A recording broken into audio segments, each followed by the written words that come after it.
Radley POV. Nagising ako na mahimbing pa rin ang tulog ni Ellie. Hindi ko na malaya na nakatulog na rin ako, tiningnan ko sa tabi niya. I miss this. Sobrang tahimik ng mundo ko, at nakapagpahinga ako ng maayos. I can't see myself without her, I don't want to lose her. I want her to be with me all the time. Inilapat ko ang likod ng palad ko sa noo niya, hindi na siya masyadong mainit. Napatingin ako sa yakap niya kaya sumilip ako sa kumot. Napangiti ako nang makita ko yung bear na bigay ko sa kanya. Lagi niya pala tong katabi. Umupo ako sa kama niya, at hinalikan ko siya sa noo bago ako umalis. Kinuha ko ang phone ko sa ibabaw ng bedside table. It's 4:46 p.m. May sakit na nga siya, pinagpalipasan ko pa siya ng lunch. Tiningnan ko muna siya bago ako bumaba. Hapon na paniguradong gutom na siya paggising niya. Dali-dali akong bumaba ako ng kitchen. Napatigil ako sa paglalakad, nang matagpuan ko si Manang na nagluluto. Napansin niya na nandito ako. Oh iho, gising ka na pala. Ang himbing ng tulog niyo, kaya hindi ko na kayo ginhising kanina para kumain. Lumapit ako sa kanya. Pasensya na po, hindi ko napansin na hapon na. I brushed my hair using my hand. Paniguradong gutom ka na, kumain ka na muna bago ka umalis. Sabi niya habang sinasalin sa bowl ang soup. Yung soup na niluluto niya para kay Ellie. Kung pwede samahan ko si Ellie sa kwarto niya mamayang gabi. Napakamot ako sa batok ko, at bahagyang yumuko. Bakit ba ako nahihiya? Ikaw ang bahala, salamat sa pag-aalaga sa kanya. Humingi lang naman ako ng permission, hindi niya ako kailangang pasalamatan. Kumain ka na muna, aakyat ako sa taas para dalhan si Eliza ng pagkain. Ako na lang po, ako na mag-alaga sa kanya. Presento ko sabay kuha sa kanya ng tray na may lamang pagkain. Hindi ka ba kakain? Mamaya na lang po, papakainin ko muna si Ellie. O siya, dadalhin ko na lang sa itaas. Sige po, salamat. Dinala ko na sa kwarto niya ang pagkain, yung soup na may nilagang itlog, mayroon ring sandwich, milk at tubig. Pagbukas ko ng pinto, bumungad siya na nakasandal sa headboard, at mukhang masama pa rin talaga ang pakiramdam niya. Sorry, nakatulog rin ako, kaya hindi kita nagising ng lunch. Ito, magmeryenda ka muna, nagugutom ka na ba? Inilagay ko muna sa center table yung tray, at umupo ako sa tabi niya. Hindi ka pa aalis. Napatingin ako sa kanya. Kumunot ang noo ko. Bakit gustong gusto mo akong umalis? It's Sunday today. Tumingin siya sa kamay niya. What's with Sunday? I wrapped my arms around her waist. Ang isang kamay ko hinawakan yung mga kamay niya. She looked up at me, then our face inches apart. Napatingin ako sa lips niya.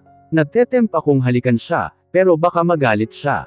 I miss kissing. I'm about to kiss her when she looked down. Nagugutom na ako, sabi niya sa akin. Dali-dali akong tumayo at kinuha ang pagkain, nahiya pang utusan ako. Wala na bang masakit sa'yo?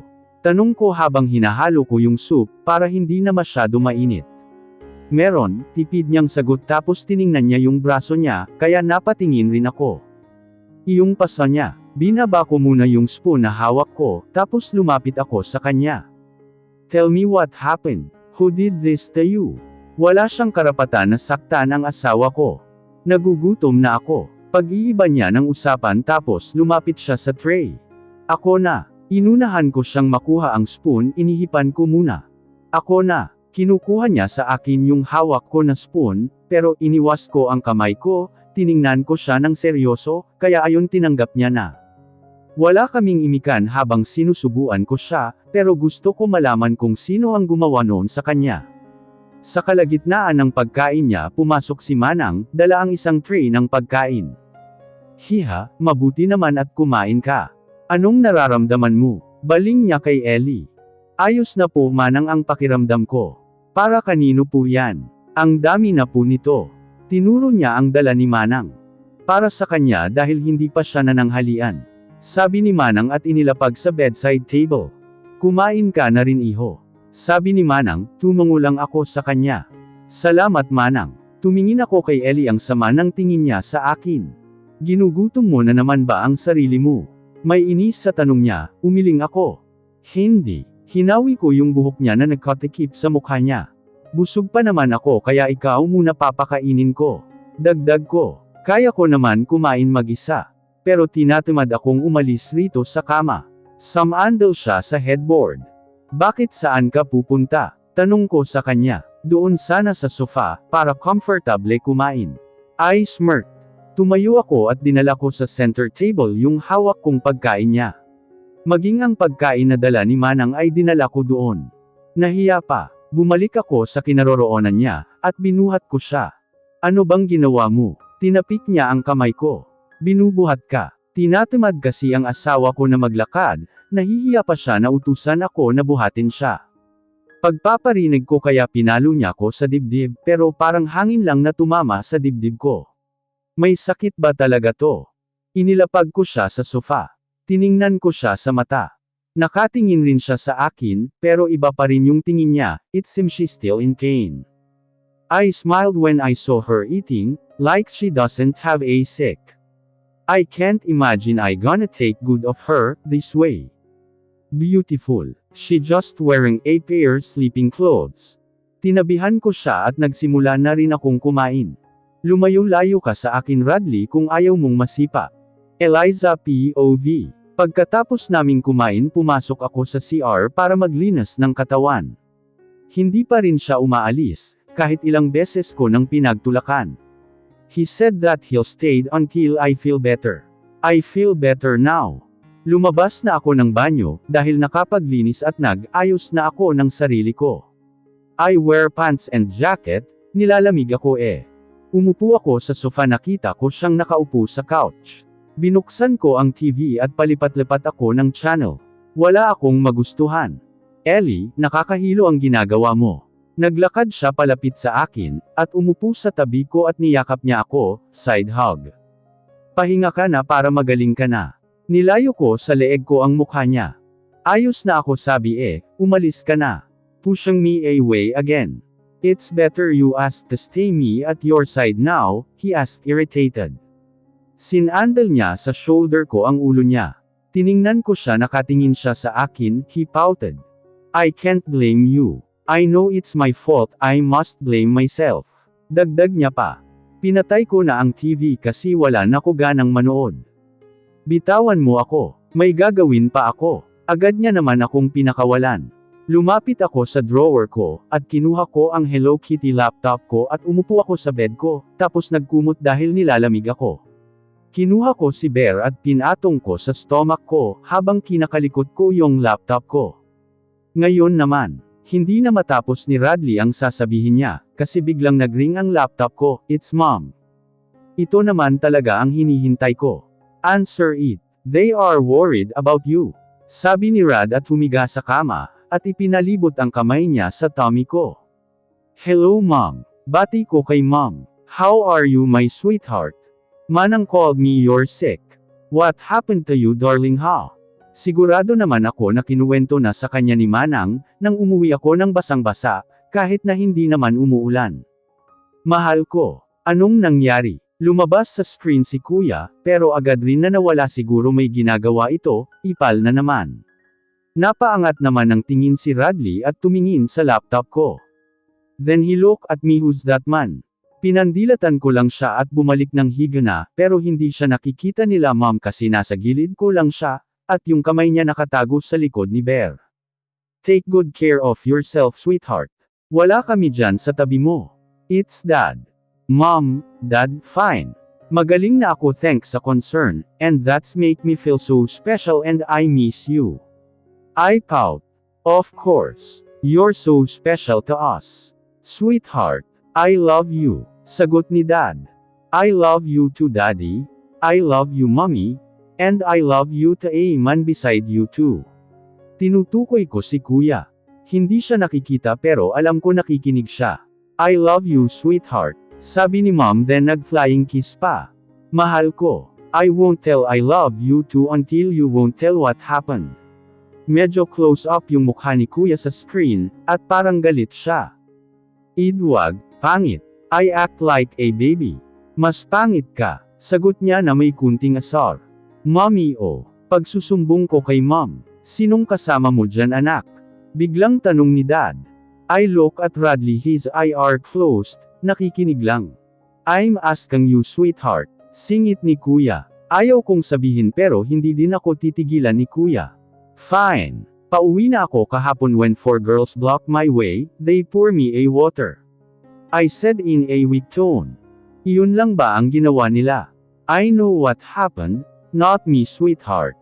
Ha? Paano niya nalaman? After hearing the news pinaimbestigahan ko, and I find out that 4 girls named Sheila, Cathy, Athena and Bianca. Am I right? He smirked. That's not a first time they did to you. They always bullied you. At nalaman ko rin nang dahil ang isa ay ex-fiancé ng asawa mo, kung tama ang source ko. Naisip ko na she still loves your husband, kaya kanya pinapahirapan. Did your husband know about this ha? Or your husband still love his ex, that's why he let them to hurt you? I guess. Divorce that man, he's not worth it. Look, he's playboy and he had a lot of bad habit, I don't. Wait, stop. Pigil ko kay kuya, that make Radley sat down beside me, and look at the screen. I'm here. Sabad ni Radley na halata sa mukha niya na galit siya. Rad, nandyan ka pala. Ngumiti si mommy sa screen bago tumingin sa side niya, at pinandilatan niya ito. Mukhang si kuya iyon. Who's that? Is he cursed me? Tanong ni kuya narinig ko, pero wala siya sa screen. Tumigil ka na dyan Gelo. Saway ni dad. Pasensya na sa sinabi ni Gelo, dagdag ni dad.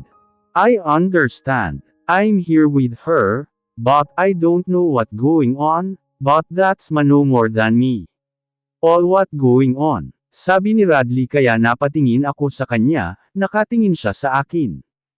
I know everything about her, because I wanted to know what's happening to her. I do everything to have an update in her daily life with me and that's our difference. You're there with her, but you don't know what's going on her, how useless you are. Don't you? Or you're busy in other matter. Well, I'm busy too but I have still a lot of time for her, sagot ni kuya. You're so concerned too much about my wife. Who are you? Why don't you show up your face on me? Radley was pissed off. Kapal naman ang mukha mo na ang asan ako, na hindi mo pa ako kilala. Sarap na sarap ka na nakaupo sa kama sa pamamahay ko. You don't need to know me. Basta ito ang tatandaan mo when she get hurt again, ako ang makakalaban mo. Hindi pa tayo tapos. Mahal ko, magpagaling ka, I need to rest. I talk to you some other time without useless beside you. Always remember that I love you. I love you so much. Is that a warning? Don't you?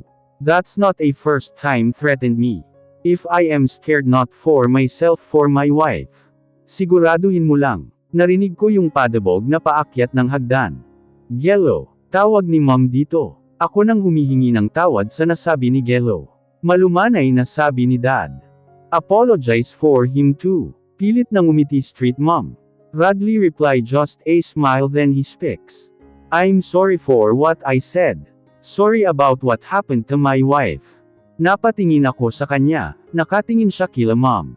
Mom nodded. Mom, why he's acting like that? Ang weird ni kuya.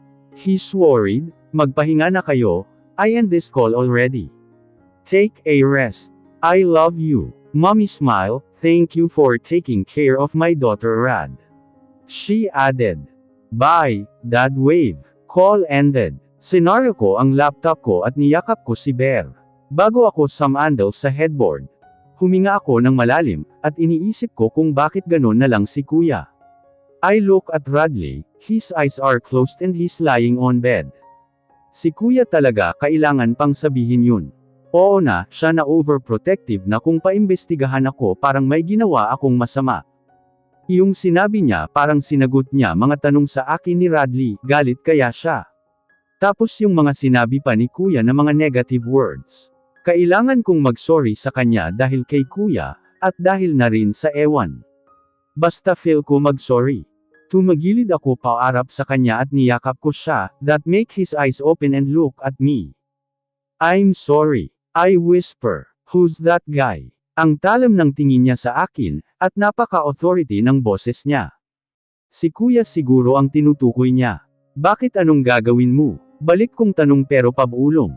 Nothing. Tipid niyang sagot tapos hinawakan niya kamay ko na nakayakap sa kanya.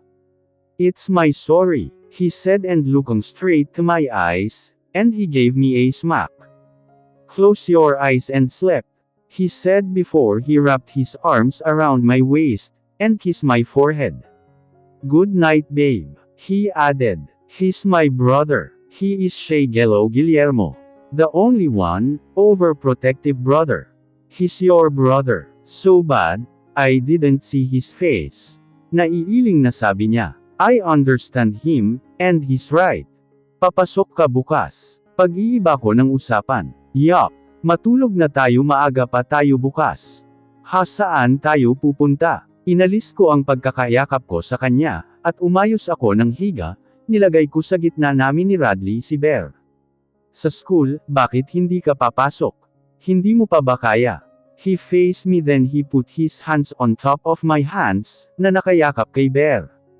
Oo papasok ako. Okay na naman ako, isa pa may program tomorrow, marami akong gagawin.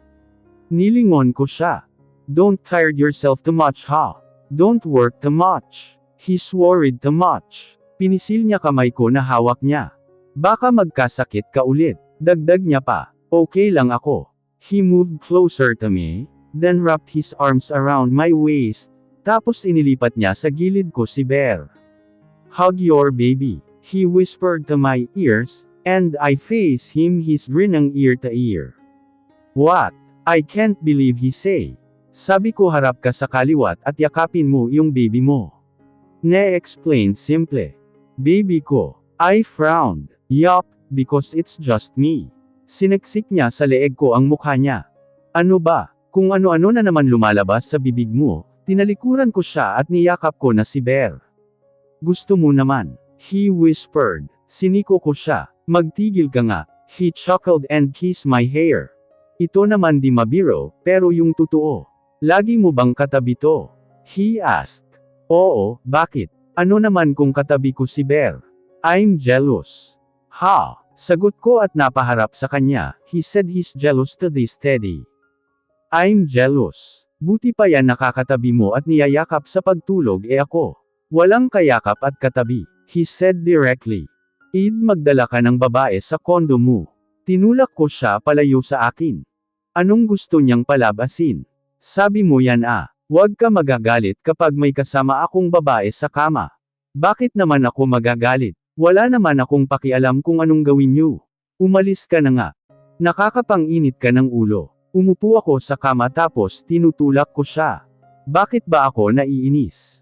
Iniisip ko pa lang na may kasama siyang ibang babae sa kama, naiinis ako. Why? Siguro dahil naiisip ko na ginawa nila ang mga ginagawa namin, o higit pa sa ginagawa namin kapag magkasama kami. Kita muta, sinasabi mo palang hindi ko pa nga ginagawa na iinis ka na agad. Hinhila niya ako pahiga sa tabi niya.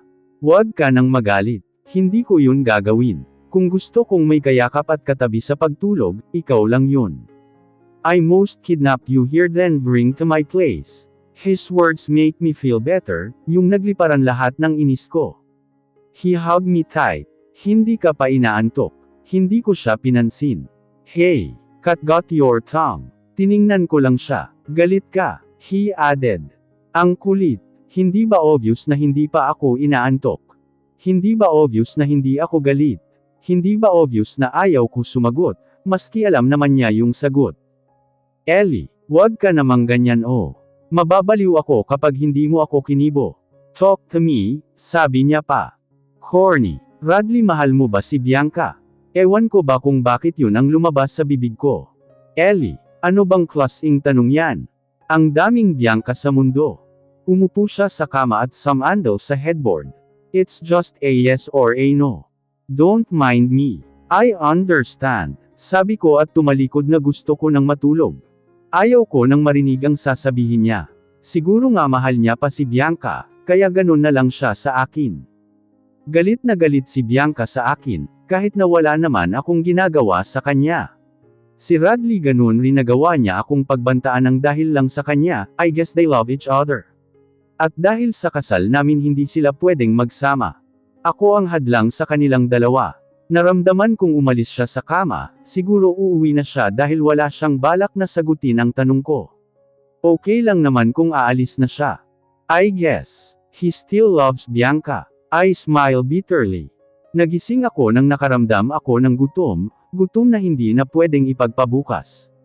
Bakit ang dilim? As in wala akong makita. Brown out ba? Hindi naman ako natutulog na nakapatay ang ilaw. Pati yung lampshade nakapatay. Nakalimutan ko ang cellphone ko sa center table, wala akong flashlight. Naiiyak ako, wala akong kasama, paniguradong tulog na sila manang, hindi nila napansin na brown out, takot ako sa dilim. Umupo ako at may nasagi akong kamay. Tumingin ako sa right side ko, wala talaga akong makita tapos hinawakan ko yung kamay. Radley, please naman gumising ka, hindi ba umuwi siya kagabi?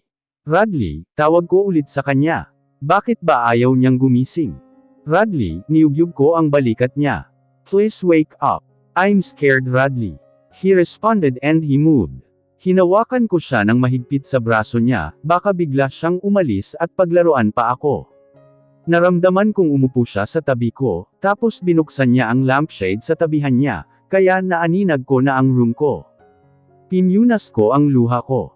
Hindi ko akalain na iiyak na naman ako nang dahil sa takot sa dilim. Hey, why are you crying? He asked me in a sleepy tone, while caressing my cheek. Buksan mo ang ilaw, sabi ko habang inaayos ko yung sarili ko. Hinawi niya ang mukha ko, tapos pinaharap niya ako sa kanya. Why are you crying? He said worriedly. Ang dilim. Diretso kong sagot. Ha, palagi naman tayong natutulog ng patay lahat ng ilaw ah. Noong nasa kondo ko bakit ngayon parang takot na takot ka, nandito naman ako ah. Tahan na. Palagi eh. Hindi ko nga alam na nakapatay lahat ang ilaw tuwing natutulog kami. Mas madilim pa nga rito ang kwarto ko. Dagdag niya pa. Hindi ko alam na pinapatay mo lahat ng ilaw. At hindi rin ako nagising ng midnight. Kinuha niya ang phone niya sa bedside table. Let's sleep again, it's just 3:19 a.m. Sabi niya at binalik sa bedside table yung phone niya. Dumapa pa siya sa kama, and he wrapped his arms around my tummy, then he caressing it. Ano ba? Sabi nang buksan mo ang ilaw eh. Wag na, tulog na ulit tayo. Ne answered. Radley sige na please. Buksan mo ang ilaw. I pouted kahit alam ko na hindi niya nakikita. Oo na, matigil ka lang. Padabog siyang bumangon, at mahigpit akong napahawak sa braso niya. Let me go, I'm going to open the light. Sama ako. Ano? Ang lapit-lapit sasama ka pa. Kung gusto mo ikaw na lang ang magbukas. Ginulo niya ang buhok niya.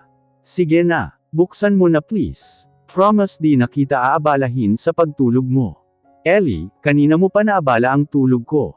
Sorry. Sige, ganito na lang, gagawin ko lahat ng gusto mo basta buksan mo na ang ilaw. Sabi mo yan ah. He wrapped his arms around my waist, before we walk go to the switch. Huminga ako ng malalim nang lumiwanag na sa buong paligid. At bumitaw na ako sa kanya. Sige na, tulog ka na ulit, sorry na esturbo kita. Nginitian ko siya bago ako lumapit sa drawer ko, para kunin ang flashlight, tulog pa sila manang at malamang nakapatay pa lahat ng ilaw sa baba at madilim. Babukasan ko na yung pinto, namatay ang ilaw. Radley pabulong kong tawag sa kanya. Mommy, natataranto kong binuksan ang flashlight na hawak ko, at hinanap ko si Radley. He's standing in front of me half naked. Where you going ha? He asked irritated. Turn it on. Sabi ko. Where do you think you're going? Tanong niya. Di ko na siya sinagot, naglakad ako papunta sa switch, pero naunahan niya ko at ikinulong sa kanyang bisig. Radley, saway ko sa kanya. Gutom na kasi ako, nang aasar pa. He grabbed me closer to him. Buksan mo na kasi. I said. He smirked and kissed me on shoulder. Where you going first? Hinalikan niya ako ng 3 beses sa balikat. He looked at me and I can feel his breath on my neck, before I felt his lips against mine. His kiss traveling down to my neck, back to my lips and I can feel his hands caressing my body. Nagising ako nang nasisilaw na ako ng araw nang makaupo ako sa kama, kaagad akong napasilap sa kumot, nakita kong wala akong saplot. Nakita ko ang mga damit ko na nagkalat sa sahig malapit sa may pinto, kaya kaagad akong bumangon, pero kaagad rin akong napabalik sa pagkakaupo sa kama, nang masagi ko na masakit ang napapagitnaan ng aking hita. Oh my God! Anong ginagawa mo sa akin, Radley? Nagugutom na ako. I said to myself and I pouted. Hindi pa ba kita nabusog kagabi? Napatingin ako sa kanya na kakagaling lang sa banyo. Pinupunasan niya ang kanyang buhok gamit ang butong towel, masamang tingin ang tinapon ko sa kanya. Lumapit siya sa akin at dumukwang para halikan ako. Radley, saway ko sa kanya. Tinulak ko siya, he just chuckled. Ilang araw pa lang kitang hindi nakakatabi sa pagtulog, ang sikip mo na ulit. Hinawi niya ang strand ng hair ko, at kaagad na dumukwang para halikan ako, hinawakan niya ang batok ko, at mas lalong diniin ang paghalik niya. I call when he rolled that's make me placed on top of him, earth to my beautiful wife. Nagulat ako kasi nasa harap ko na siya. Inirapan ko siya kasi naman na nakawan niya na naman ako ng halik, at hindi lang siya nakaisa sa akin. Wag mo na akong isipin, nasa harapan mo na ako oh. He kissed the tip of my nose. Tinampol ko siya ng mahina sa balikat niya. Ang hangin lang sa umaga nakaka-fresh. Weird. Kanina ka pa ah. Bakit ganyan ka? Para kasing kakaiba siya na ewan, hindi ko alam kung ano yung kakaiba sa kanya. Magdamit ka nga, pwede. Pag mamatere ko sa kanya siguro yun ang kakaiba. Kunin mo sa taas. Pwede. He poppy eyes. Ako pa talaga inutusan mo, kumuha ka mag-isa mo. Umalis na ako sa harapan niya, at umupo na ako sa dining, tapos kumuha ako ng bread. Pasalamat siya at tinawag niya ako ng beautiful, then may pakiusap ang pagkakautos niya. Oo na, kukunin na, inirapan ko siya at tumayo ako. Before I leave I saw him smirk and wink at me. Gosh, don't do that again. That's make my heart beat. Umakyat na ako then nagtungo na ako sa banyo, at nakita ko ang damit niya na nakahanger, nakasabit ito. Mukhang nilaban. I smell his shirt, it smell new, I meant is fresh pero nandoon pa yung amoy niya. Ang bango. Pagkababa ko nakita ko siya na naglalagay ng mainit na tubig sa baso. He's hot. Simpre hindi ko sasabihin sa kanya, mas lalong lalaki ang ulo niya, nakascore ba naman? Oh, ito na. Kunyari galit kung inabot ko na sa kanya. Thanks sabi niya, habang nakafocus lang sa ginagawa niya. Napatingin ako sa mesa, may nakita akong cup noodles. Ano yan? Tinuro ko yung cup noodles, tapos tumingin siya sa akin at binaba na yung heater, tapos kinuha na sa akin ang shirt niya. Cup noodles. Hindi naman pwede na bread lang kakainin mo, I prepare hot chocolate and cup noodles for you. He said and he take his shirt on. Wow, this is a first time you made a food for me, lagi ka kasing pa-deliver eh. I smile and he come closer to me and hug me. Yeah, gusto ko sana magpa-deliver kaso gutom ka na, kaya ito na lang muna, so baby, eat up. Baby, ano ba talaga ang nangyayari sa kanya? He's calling me in a different endearment. Ang weird. Oo sagot niya habang tumatango. Yes baby. Sige nakain ka na baka lumamig lang, sayang naman ang effort ko. Napakamot pa siya sa ulo, tapos pinaghila niya ako ng upuan then pinaupo niya ko, tapos nilagay niya sa tapat ko ang cup noodles, then he removed the cover. He mixed the noodles. Eat up. Sabi niya at umupo sa kaharap ko. Ikaw, di ka kakain. He shook his head twice. I'm okay with it. He raised the cup of the coffee and he drank it. I started eating, napapansin ko na parang may nakatingin sa akin, kaya napatingin ako sa kanya, titig na titig siya sa akin. I stopped chewing, kinapa ko ang mukha ko baka kasi may dumi. May dumi ba ako sa mukha? Parang nagulat siya nang magsalita ako. He shook his head twice again. But he's still staring at me nakakailang. Gusto mo? Tanong ko sa kanya. Inilapit ko yung spoon sa kanya na may lamang noodles, umiling siya at sumandal sa upuan. I pouted at sinubo ko na sa sarili ko yung noodles. Susubuan na nga, ayaw pa. Pakipot lang. Kainis. Ellie, tawag niya sa akin at tiningnan ko lang siya, at pinagpatuloy ko ang pagkain. Kailan mo ba ako sasagutin? Nanlaki ang mata ko sa pagkabigla. Ano bang nararamdaman mo sa akin? Ellie, do you love me? He added. Nasamid ako ng noodles. Inabutan niya ako ng tubig na kaagad ko namang ininom. Do I need to answer your question? I raised my eyebrows. Well, that question is too personal. Why not? It's just a yes or no. Sumandal siya sa kinauupuan niya, habang nakatitig sa akin na nakatingin rin sa kanyang mga mata. Do I need to answer him right away? Kailangan ko pa ba talaga siyang sagutin? I mean we are already married, asawa niya na ako, at hindi niya na kailangang tanungin niya ako ng ganyan. Fine. Whatever your answer is, ibabahay pa rin kita. He said that's make me look at him. Gusto kong makita ang sagot sa tanong na nasa isip ko, dahil sa sinabi niya, ngunit wala akong ibang nakita, kundi ang isang seryosong aura na walang emotion. What if I do? Yutal kong sabi habang nakakagatlabi ako, nang makita kong kumunat ang kanyang noo. Do what? Napalunok ako nang marinig ko ang tanong niya. Do I need to confess that I love him? I cough. I do like your noodles hehe.